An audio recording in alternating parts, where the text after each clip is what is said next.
Hello and welcome to this week's edition of the Speaker Spotlight. I am honored to be here today with Rosemary Ravinal, and we're going to have a good time. I learned a lot about you, Rosemary. I checked out your website. I checked out your e-speakers. I'm just excited. So let's just get right into it. First of all, welcome to the Speaker Spotlight. Thank you. All right. So tell us a little bit about, now you are a Florida Speakers Association affiliate professional member. All right. So tell us a little bit about your business and how your business fits into the overall FSA, NSA paradigm. Yes. First of all, thank you for this warm welcome to FSA. As you know, I am a new affiliate member. And the opportunity to have this conversation with you gives me perspective as well as to how I can be of service to the membership. The reason that I joined is that I am a communicator with tremendous versatility in terms of what I bring to the table. And the fact that I went out on my own about a year and a half ago, after a long career in corporate public relations as spokesperson and as a communications leader, sort of gives me this unique perspective with which I can be of service to the members. For example, I know how to craft messages. I know how to position arguments, given that I've had a lot of experience in dealing with the news media. So my love of the spoken word, of good, concise, impactful, authentic, and truthful messages and communication just gives me this sense of having another platform and extending my skills into a different industry or affiliated industry where I can help speakers advance to another level, more so in terms of breaking out from, let's say, the standard of that platform speaking, the conventional ways the speakers have made their careers and blossomed in their industry. I'm bringing a different perspective. And I think that the time couldn't be more advantageous for this kind of service that I bring, because obviously our world has changed. Right. So now let's get a little deeper into that, because you are, from what I can tell, at the very least, bilingual, right?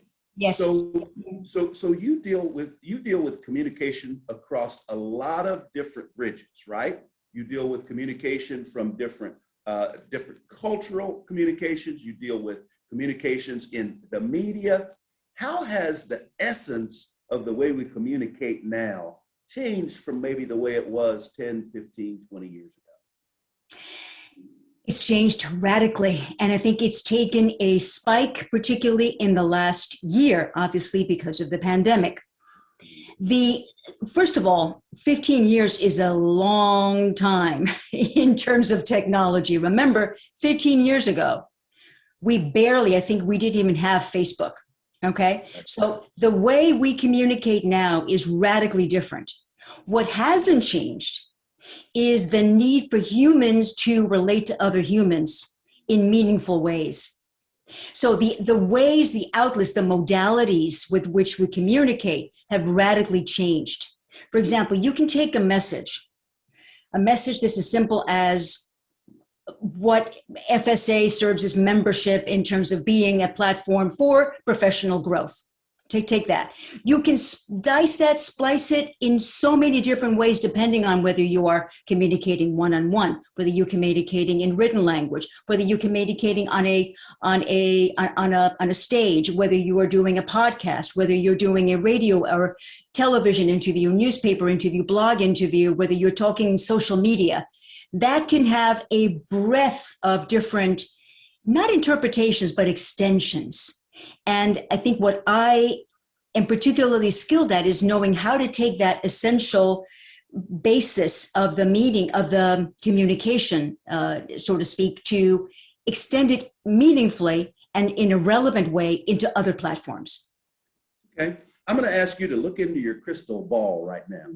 I want you to look into your crystal ball. And you're absolutely right. This past year has been an explosion of differing ways that we communicate. But looking as you're dealing with speakers specifically, as we look down the road, I mean, there's Zoom and there's Teams and all of these other particular apps that we're using to communicate.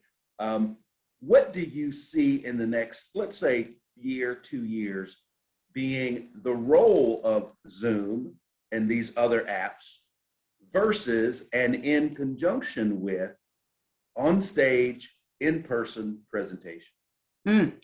That's a juicy question. And a simple answer is that this is a wealth of new opportunities, but we have to step up and we have to embrace them. And we have to leave behind the old ways of doing things. So we're seeing a lot of references in business media to working from home, remote, hybrid teams. The word hybrid is very much now in vogue. What does that mean? That means that we're doing a little bit of this and a little bit of that. We're working from home, but we're also going into a physical workspace. We're going to a physical workspace, but we're also relating to our teammates on screens through these rooms that are going to be equipped with Zoom-like technology that will allow us to have these spontaneous virtual meetings at any time, not only with teammates, but with clients, customers, suppliers, etc. So that everywhere we go, our touch points are going to allow us to communicate anytime, anywhere. Now, how do we adapt to that? Some people say, well, I don't want to be on camera all the time. This is too invasive. This is too imposing. This is exhausting. Well, it's about sort of calibrating, right? Do you have to have a video meeting all the time? Do you have to be on all the time, or can you advance a lot of work in the conventional ways, through emails, through written documents, right? Through small planning sessions. There's ways that we can look at this and just put all the tools on the table and say, what do we need in order to get business done, right? And for speakers, for public speaking arena, how do we convey our messages effectively? Is it the stages, obviously with the 20, 30,000 people? There'll be a place for that. Will there be a place for a multitude of extensions of that message, right? Pre and post, during, through all kinds of digital media, so that our messages are amplified. What an extraordinary opportunity that with one speech, one presentation, you're reaching conceivably multiplier of audiences. You're reaching thousands upon thousands around the world. Now, if you add a cultural dimension to that and a linguistic dimension to that, if you're able to do it in several languages, I only speak two, then you're reaching even more. But there's also the beauty that there is simultaneous interpretation. There's closed captioning and transcriptions into other languages. So, wow, it just explodes into a possibility that we never could have imagined 15 years ago. I want to applaud you, because I talk to a lot of people, Rosemary. I talk to a lot of people, and they very seldom mention the things that have happened with the pandemic and all the other stuff without calling it a challenge or a difficulty to overcome and all of those things. Each time that you mentioned it, you said the word that I love: opportunity. Opportunity. And we really have to, as you said, we have to embrace that. Embrace that. So off of that, let me ask you this question. Who is your ideal client, right? And how are you specifically helping them embrace these opportunities that we have in front of us? My ideal client, let me back up a little bit. When I started the business, it was pre-COVID, and I had come from Univision Communications, the largest Spanish language television media company. And it was affordable, you have to edit this out, a formidable opportunity to really go inside the lion's den of where the ingredients are cooked into extraordinary stories. It's a storytelling media conglomerate where I had extraordinary exposure to top newsmakers and storytellers. And from there, I felt ready to go out on my own to help communicators, executives, C-suite executives, CEOs, chairs of boards, to be able to communicate across cultures and across platforms. Meaning that, specifically, I started with executives who were dominant in one language, but were challenged or lacked confidence in speaking in another language. So you have someone who is Spanish dominant and has a very strong accent. He or she may feel just a bit timid about giving a high stakes presentation, right, in English. And that to me is my sweet spot, because for me, that the beauty of that is really more building that confidence and boosting the competence of that person to say, my message overrides everything else. The value of what I offer goes beyond the fact that I speak with an accent. So how can I speak more slowly, articulate a little more? How can I choose my words better so that I don't have to fumble like I just fumbled with a word that I couldn't say? Because every person has his or her own aptitude. So you speak in different language that's more comfortable for your tongue. And that to me was where I could then find that one-on-one relationship with my clients, where I could help them as more of a coach, motivator, someone who would take them by the hand, figuratively, up until that moment to be on stage. And that gave me a tremendous sense of gratification that I was able to really bring that person to another level. So that, and then to mold the messages and to really distill what is the most important thing that he or she had to say. So move that fast forward to March of 2020. How can I do that in a virtual forum? Well, of course, we all had to learn about video conferencing. First, we had to understand the mechanics of what we're doing right now, how to make this work for us.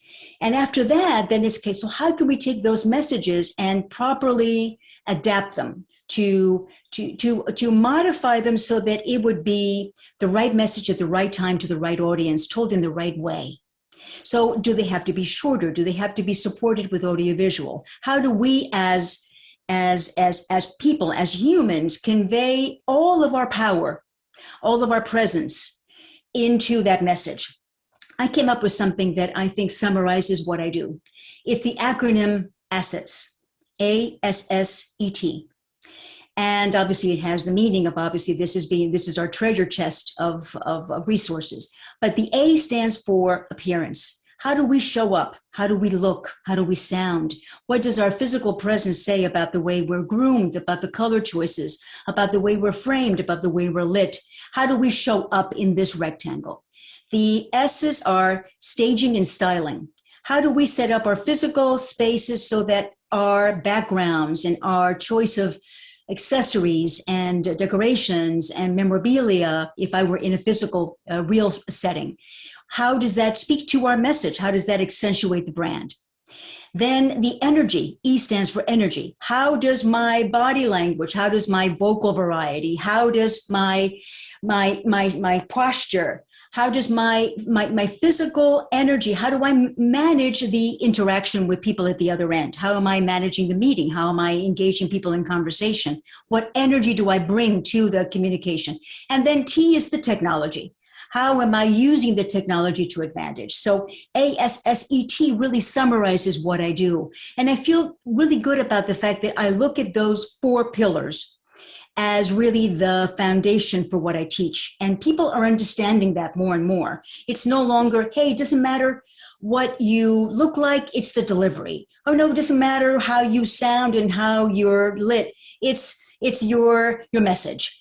No, it's not only about looking and sounding good, it's about the whole combination, I think, that makes this such a powerful way to have human interaction. Okay. So, well, let me ask you this. I'm going to backtrack on you just a little bit. I'm trilingual, okay? It means I try to speak Spanish, but I'm not very good at it. I'm trilingual. But no, you said something that piqued my interest, and we didn't talk about this before, but I do want to see if I can get you to delve into it. You talked about confidence of these people who have great messages, and their confidence keeping them from either, in some cases, not spreading that message at all, and in some cases, having a tough time doing it. So this is a 2-part question. First, what role does, and this is just a personal interest that I have, what role does speaking in cultural differences, right? I work with a couple people that one's from Brazil, and I will say something, and he's intelligent, extremely intelligent, far more smart than I, and very articulate in English. And occasionally I'll say something, and he'll go, what are you talking about? And then I realized that for me, it's cultural, right? And if I said it and I was talking to a group from Brazil, they would say, what is this guy talking about? He's crazy. So what part of what you deal with deals with kind of the cultural communication and straightening out some of the curves? Because, you know, Americans, we got so many colloquialisms. I mean, it's just outrageous. And how we do that, and how that understanding builds some of that confidence as well. That's a very juicy subject for me. And I'll try to be brief in my answer. It's what we do as in speechcraft.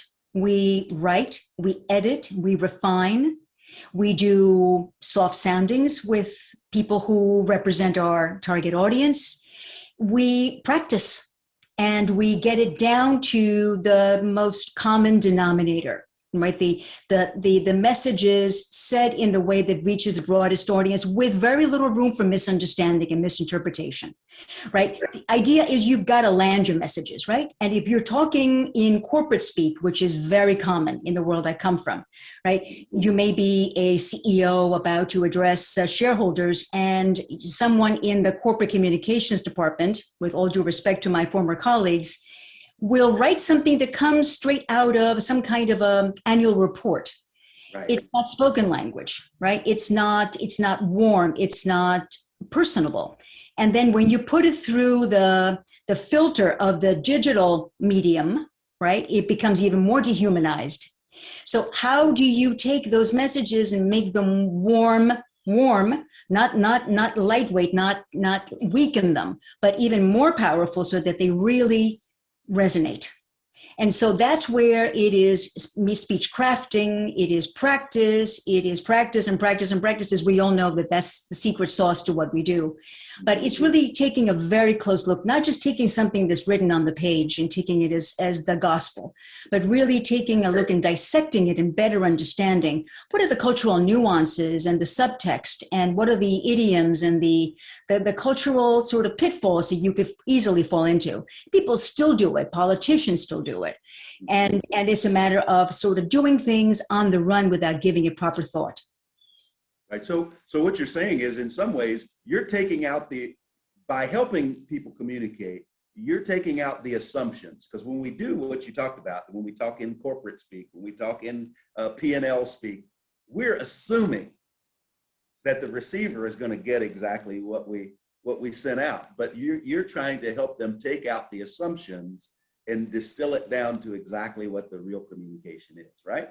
Exactly. I mean, to not sort of speak about Steve Jobs, obviously we all know that he had, and the reason why he is a legend is because he was able to take that corporate speak out of the equation and talk in ways that people really got it. He's long, left us, but his legacy and his example continue on. How often do we see and hear him quoted, right, as a formidable example of someone who really knew how to communicate important information that had P&L, that had all kinds of high stakes, sort of tightrope consequences to the future of his company. And he got it. Yes, he was great at casting his vision, which no one else could really see, but he was great at casting his vision. Let's I hate to use the word pivot because everyone uses it right now, so I'm going to not say pivot. Let's switch up just a little bit. I want to know a little bit about Rosemary. Let's swivel. Let's swivel. Okay, that's good. Let's do a lazy Susan and just get it on the table. Let's talk about Rosemary. Okay, I want to know.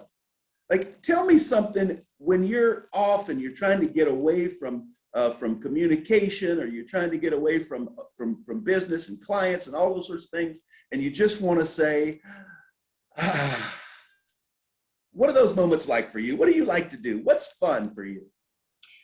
I have so many interests and too little time to pursue them. But let me tell you on a day-to-day basis what I do. I am blessed to live in a community where I have a lake in the back and I have lots of nature.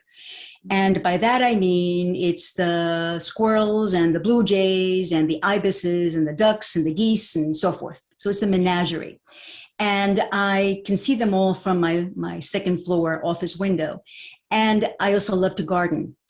And so those moments of having a mental break, and not breakdown, mental break and respite from doing this all day and being on and being in a creator mentality, having to do output and to be brilliant. And I just go out there and I just commune with the elements. I look at the water. Water is a tremendously refreshing and nurturing image for me. And I also love to dig holes in the ground. I love to plant things. And so occasionally I'll take a break. And if I don't have something for an hour, I'll trim a plant. I'll plant a new bush. I'll trim the bougainvilleas. I'll do something that connects me with plant life. And that is a wonderfully nurturing thing. I also love to do things like play tennis and kayak and do other things. But those things, of course, take more time, and you have to sort of set the intention and schedule yourself to go do these things. But on a day-to-day, I love to tinker with plants and the soil and be in contact with nature. And I'm really blessed that I have that opportunity right outside my door. Okay, awesome. So let me ask you this. If I were a member of the Connie Gordon Florida Speakers Association Speakers Academy, and I met you outside a meeting, and I said, Rosemary, you're about communications, and you're about teaching, and you're about helping people craft a message that really works. If you had one really good nugget to give me as someone who's new, what would that nugget be?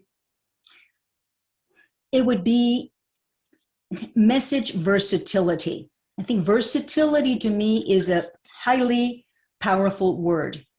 Versatility means being able to adapt to not only different audiences, have you the essence of your message intact, but be versatile in terms of communicating it in many different ways. So maybe it's not flashy presentations, and maybe it's not a stage presentation or speech. There are so many ways of delivering with versatile, just say flexibility. It's flexibility and versatility so that you can be concise and do a 30-second soundbite if you're doing a radio interview, or even podcasting now has its own requirements. And maybe you're doing social media, maybe you're doing Clubhouse, which is now the app of choice. And it's the sweetheart of how people are communicating, because it's spontaneous, it's unscripted, right? It's real and it's human.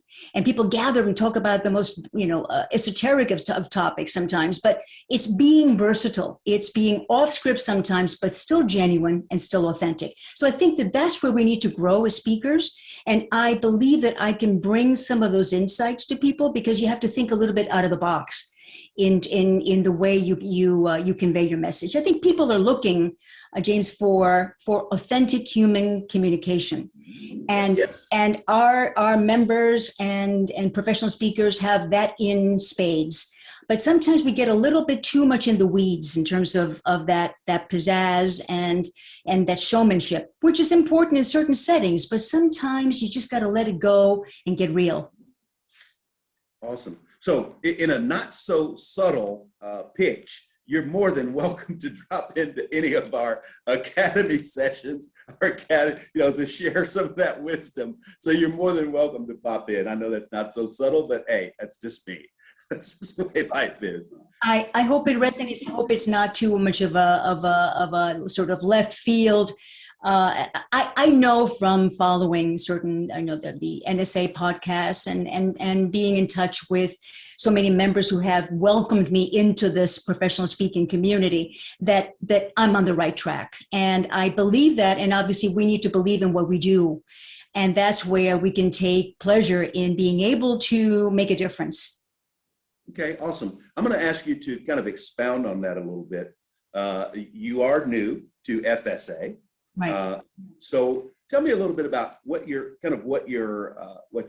entrance into FSA has been like so far, what your goals are to sharing with FSA and NSA, and how that's kind of affected you so far in the short period of time that you've been with us. Oh my, it's almost like there's just too much to take in. There's such a wealth of information. There are so many resources. There is so much to learn from other members. There is I think a top tier of speakers. Bruce Turkel is a good friend, Dave Bricker. They both have encouraged me actively since we started to work together through masterminds and through Toastmasters. For example, that I really should take a look at joining NSA FSA. And I've been a member of, for example, other organizations like the Public Relations Society of America. And so sort of changing tracks, not really changing tracks, expanding my tracks, being on many tracks at the same time, I think is a compliment. But the spoken word speechcraft is something that I've always done in the course of my professional work as a public relations leader. And it was perhaps Toastmasters that sort of brought it up to another level. I also have been active in the TED and TEDx community. I've been active with the Moth, Stories Told Out Loud. And I took over a leadership role in Pechakucha, which is the Japanese format of concise presentations in the 20 by 20 format, 20 slides advancing every 20 seconds. You may not have heard of it, but it's very disciplined way in 6 minutes and 40 seconds of telling a story. And that, I love that format because it's really rigorous. You really need to synthesize what you want to say. And so with Pechakucha, Toastmasters, the Moth, TED, and now FSA, it gives me a real solid platform for developing not only my abilities to communicate, but to help others do it better. Awesome. Well, I mean, I've learned a lot in a short period of time, probably because you're such a great communicator. Thank so you. That's a tribute to you. So I want to thank you for coming on with me today, because I one of the big things that I want to do is I want to get to know all of our members and kind of get to know what your goals are, where you're headed, and then also, quite frankly, to see how you can help us as a group to become better and to grow and that sort of thing, especially with people in the academy. And I think you got a lot of promise. We're going to put you to work. It's here to tell you as part of FSA. I am delighted because I think we all want to feel that we're relevant, right? That we all bring something of value to other people. But I have to say that with knowledge should come humility, because we all need to keep improving and keep learning and keep sort of receiving and then giving back. So what I love about FSA, NSA, and Toastmasters, and all the other groups that I am now contributing to actively, is that it's learning. You give and you receive. You give and you receive, and that's the beauty of it, right? None of us has all the answers, and I think the beauty is to learn something every day. And there are so many opportunities to learn. I can't wait to be with all of you in person, because that's I think we all want that, right? And hopefully sometime in 2021 we'll be able to resume that, because a lot of learning comes from just being in the same space with other people. Yes, man, I couldn't have written a better closing to this edition of Speaker Spotlight than what you just gave us. Rosemary, thank you so much for your time. I'm looking forward to getting together with you, knowing what's ahead of us. I know we're going to be together at least in June for the very first time, and it'll be about 1.5 years by the time we get back together. So I'm really looking forward to that. And thank you so much for your time today. It was awesome to get to know you a little bit. It has been my pleasure, and I hope to have many more opportunities to have exchanges with you. And you have my full participation. You can recruit me whenever I can be of service. So thank you. Awesome. And she even leaves us with a Spirit of Cavett message.